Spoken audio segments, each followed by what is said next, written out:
Well, as if normal zombies weren't horrific enough, now we've got humongous green hulking orc zombies, ferocious, flesh-eating, absolute monsters. Whoever is leading this pack into the fray must be truly a monster themselves. I come from the orcs. We eat with spoons and forks. We love to eat our pork. Well, maybe he's more intimidating up close.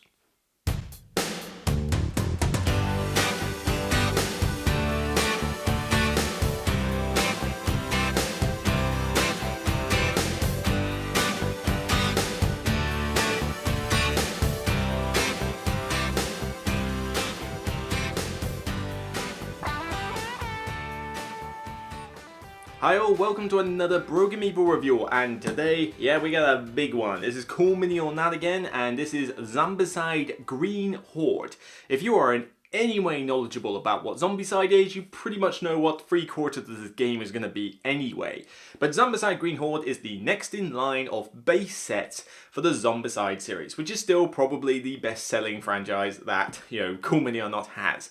Every time you get a new base set with this, you get like the big box here, then you get about 3 more big boxes full of expanded monsters, and then you get all these promos, then you get all these Kickstarter exclusives, and all these other bits and bobs that you can do to pimp your game up.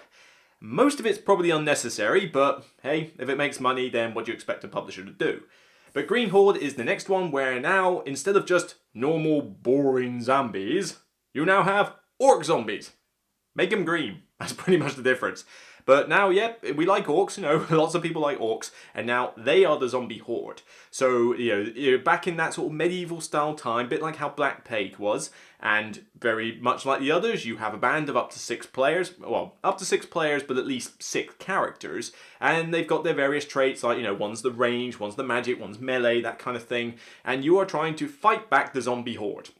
You rush around this map, you grab what you can from buildings that have been long since abandoned, grab your items, and fight back the horde as best as you can in order to also meet the scenario's objectives. Now, if you have played Black Plague or any other Zombicide game, theme-wise, this is very much the same sort of feel. You have your map tiles, you have your cool miniatures, and there's plenty more in this box, and they're all pretty cool. And you are trying to kill off zombies, rolling dice, trying to meet certain thresholds, that kind of thing. The theme is very much the same. However, I would dare say it's a little bit more improved in this one. Because what this one adds is a little bit of extra challenge. Orc zombies are a lot more harder than the normal zombies. Not so much that it takes more to kill them, it's more that if they hit you, whoo, did they hurt. Most zombies in the previous one did maybe 1 damage, sometimes 2. You could shrug off a couple of hits, you weren't so screwed over if you got hit now and again. Here though, the basic zombie still does 2 hits. A fatty, as they call it, which is kind of like the mid-weight level zombies, can hit you, they can auto-kill you in 1 hit. They do 3 damage. This puts a whole new case of terror factor on these zombies, because previously it's like, oh, I can kill off a few of these, haha, much like cinematic movies. Here, you get caught in the wrong place, you're dead. You are so dead. So definitely need to keep up your teamwork in this aspect. Components-wise for the game, well, what more can I say? It's Cool Mini or Not. Their miniatures are going to look good. There's a lot of sort of green miniatures in here, obviously, for the orc zombies. You've got your player miniatures. You've got all the tiles. You've got the cards. There's definitely, a decent amount of, plastic in this box. Although, for the price tag you pay for this, you wish maybe they could have included a little bit extra, considering how much money you could spend on the Zombicide franchise if you were to buy every single one of those expansions and promo sets, as I mentioned before. But definitely, you're certainly getting good artwork, good production quality. Nothing in here feels cheap or anything. So definitely they're still on the mark for that, for component quality and artwork. One of the new mechanics that they have thrown in though is the idea of hedges and watering holes. The main watering holes are fairly simplistic. Don't get caught in one of those if you're trying to fight a zombie. But the idea with hedges is that now they block line of sight. So previously, if you were down a corridor in a building, the zombie could see you from miles away and you could see them, no problem. But hedges, they cut off segments of tiles and you can go through them, but they also block line of sight. So if your character's on one side and the zombies on the other side, if you haven't made as much noise, because that was how the Zombicide system works, make too much noise and the zombies come towards the noise, it's how they work, then they just sort of go past you. So this one gets you into more of a situation of cat and mouse with the zombies. You know, there's definitely more of a challenge factor here than in previous Zombicide series. I mean, the basic Zombicide and Black Plague are pretty straightforward, just running, kill stuff, and that's about it really. They're not that difficult. But here, you now have to play crafty. Because, you know, you can't just simply waltz up to the zombies and go kill them, because you will die horribly. So now you're sort of coaxing them around the place with, you know, making noise in strategic locations, using the hedges to block line of sight. And if you want to jump through a hedge, you can, but now you have the risk factor that you jump through the hedge and it's like, whoop, and there's a big giant zombie there that was in the hedge that you didn't realise. It's a cool thematic touch, and I'm glad that they've thrown this in. Because previously I found that it was just literally run and gun kill zombies there. Boring, you know. I'm not the biggest fan of the Zombicide series. What? This one adding this cat and mouse element though, I gotta give it props. I think this adds a much welcome challenge to the game. I think it also adds a nice thematic flavour to the game on top of what was already there in previous iterations. Now, this does make it more of a harder challenge, so if you're thinking of getting into this for the first time, you might want to be a little bit hesitant because it is going to be harder than other Zombicide iterations. The other new mechanic is the Green Horde, because normally the zombies sort of came on piecemeal. Well, this time you get the odd few on the board, but then a lot of them sort of gather in this out of play area called the Horde. And at some point during the game, that Horde would appear on the board and swarm you. Like, literally what you'd expect from the Green Orc Horde. They were all like, you know, wah, you know, coming in with giant hordes of orcs, and they overwhelmed you by sheer weight of numbers. Well, that's what this is doing. It essentially builds up the zombie orc horde, and then unleashes them at you at one fell swoop. So you're on a bit of a ticking time bomb as to when that horde's going to appear. Again, a nice thematic touch, and a nice sense of uprising tension as you're waiting. And it could appear soon, which half the time kind of guarantees failure if you're not prepared, but it means less zombies. But then if it builds up longer and longer and longer and then gets released, then it is a giant horde of the things. Yeah, this is a great little thematic flavour because, you know, once that happens, the game's not far off being finished, whether it is you succeed in the scenario or you die in a horrible and painful death. It's going to happen because there's just far too many zombies for you to hold back. This one doesn't make you feel overpowered. You know, like I can take on Superman if I wanted to with these weapons and these combos I've got. No, you've got to be careful because, you know, you get too reckless, you do a Leroy Jenkins with this kind of thing, and you're dead. Yep, you're screwed. Not gonna happen. You can balance this difficulty out with, you know, things like a trebuchet that you throw. It's a cool little miniature that you put in. It can take out groups of orcs.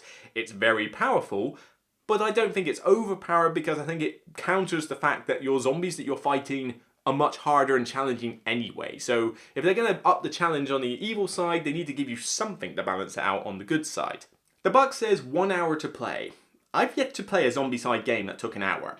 So expect that this game is going to take a good couple of hours at least to play a scenario. You know, it's not a game that you can just pick up, get on the table and done and dusted in an hour. It just does not happen.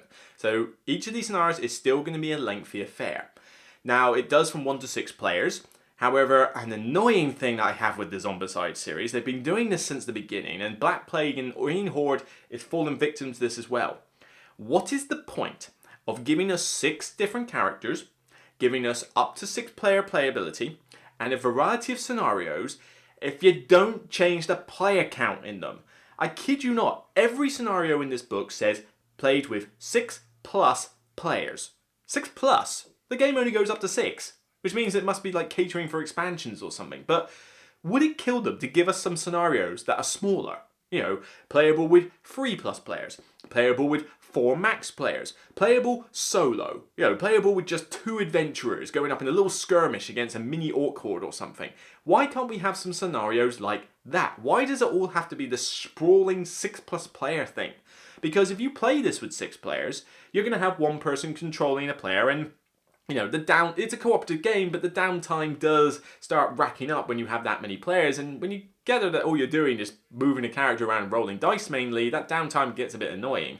But if you have only yourself, or like 1 or 2 of you are controlling 3 guys each, One of you is controlling 6. 3 of you is controlling 2 each. And again, 3 is probably a sweet spot. 2 characters, not too difficult to manage. 3 players, comes back round to you without too much trouble. But yeah, why the 6+ fascination here? Could we not have some smaller scenarios, please? Something for a future edition, maybe. Or maybe an expansion, because let's face it, it's Cool Mini or not, they got expansions up the wazoo with this. They're as bad as Fantasy Flight. Learning the game itself is hit and miss.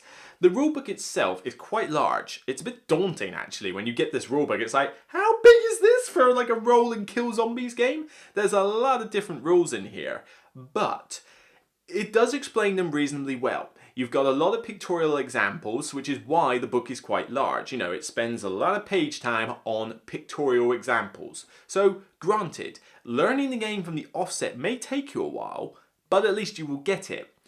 Woe betide you if during a game you have to look up a rule though. The sectional ordering in that rulebook is horrible.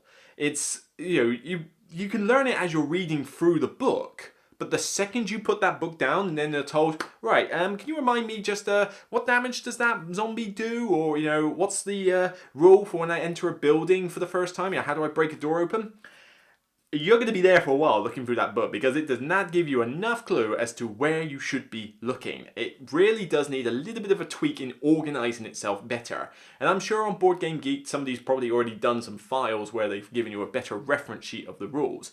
Maybe go and look one of those up. But if you're a Zombicide aficionado, then you're going to get this game no problem. And that's, the extra rules are not going to be too hard for you. Now, I suppose the big question is, if you own one of the other Zombicides, or if you're brand new to this, should you get Zombicide Green Horde? Personally, it's decent. I like it, and it has improved on some of the aspects of Zombicide that I didn't like before. I like this new hedge cat and mouse mechanic. I like the fact that I actually fear the Zombicide Horde now, because previously I didn't. I didn't really care too much. Oh, it's a fatty. Oh, it's the abomination. Oh no. Oh, it hit me. Oh, I'm still alive. Oh well, I'll run over here, and then I got a big spell and you're dead. Yay, we win. Really didn't feel like a cinematic style, oh my god, tense moment every time I've played other Zombicide games. Here though, I fear these guys. Oh yeah, there's like, a couple of fatty zombie orcs are coming next to me. It's like, tiptoe over here, hide behind a hedge. You get desperate times when you've got to jump through the hedge and it's like, safe. It's like there's something right next to you and it's like you got to deal with that as well. So great, better tension and much better difficulty here. Now, is it recommended for everyone? If you're a Zombicide fan, you've probably not even watching this review, you've already bought this. It's more of the same with some tweaks. So if you like Zombicide, you're going to like this, it's going to happen. You might be up and down as to whether you prefer that hedge mechanic or not, but you're still going to enjoy this game. Now, if you're brand new to Zombicide, I'd be a little bit wary because if you think you're going to enjoy the game, you probably will. But this definitely has a steeper learning curve in the difficulty of how to do that cat and mouse game with the zombie horde than something like Black Plague does. If you think that Black Plague is easy mode, this is harder mode. So it depends whether you want that challenge from the offset. Do you just want a more simplified zombie killer fest game?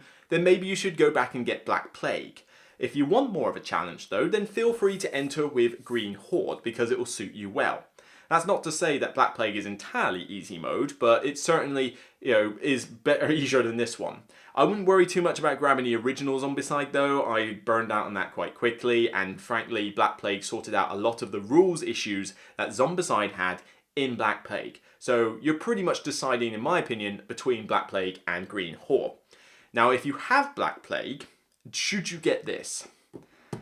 That's going to be down to your wallet, I think, because this is not cheap. It's another big box game and there's loads of other things to get with it, and yes, you can combine it all, but I haven't gone into anywhere near that. I don't own Black Plague at the moment, so I have not done the whole combination thing, but I know you can. So, if you're a massive Zombicide fan, you're going to have lots of customization options when you get all the cool stuff with this. Now, if you have only just started out with Black Plague and you've still got plenty more of that to do, then maybe you could hold off getting this for the time being because it is more of the same just with some tweaks. So if you've got lots more Black Plague to experience, or if you're happy with the way Black Plague works, you're not missing out too much grabbing this. This is definitely more for Zombicide lovers who just want more stuff, more of the good stuff. You know, they're Zombicide fans, they love it, they want it, they'll get it, they've already got it before they've watched this review. If you're brand new to Zombicide, it's going to come down to the challenge. Do you want easier or harder? Black Plague or Green Horde? If you have Black Plague already though, and you're not like, oh my god, fanboy Zombicide, then maybe you should think about whether your wallet is willing to buy all of this when you've already got Black Plague. So it's really going to come down to your decision at the end of the day. I can tell you that personally, I think of this, for me, about a 6. I don't go mad for the Zombicide series, and this one is an improvement. I mean, I would only rate Zombicide, like the original one, probably about 4. I was not a fan of it. And Black Plague, about a 6. It's dropped to a 5. I've kind of gotten bored with it now. This one, for me, you know, is about a 6. You know, I still enjoy it. I'll play it every now and again, but it's not one that I, like, seek out. I think this is alright. If you are a Zombicide fan, though, I think you're going to get a kick out of this and you should definitely give it a look. So don't let my personal rating put you off, because I think for somebody who loves Zombicide, they're going to be rating this an 8, probably a 9, 10. You know, they're going to love it, because I cannot see how you could like one and despise the other. I don't think that's physically possible, because they are fundamentally the same game. Just different tweaks, different setting, maybe a different enemy type. So Zombicide Green Horde, definitely one to keep an eye on if you're a Zombicide fan. If not, then, you know, it's not going to convince you to like Zombicide. You know, I like it better than other ones, but it's not like if I hated Zombicide, I would suddenly adore this. No, that's not going to happen. It's not going to swing you on that front. So, take it for what you will. Zombicide Green Horde, definitely, you know, one to have a look at. So that's it from me on this edition of the Broken Meeple Review. I'll see you soon, and we're creeping up ever closer to my top 100 list. It's coming, much like the Green Horde, it's coming. So until then, I'll see you on the next Broken Meeple Review, or top 10, or the top 100 maybe. And remember, it's still only a game. Take care, see you next time.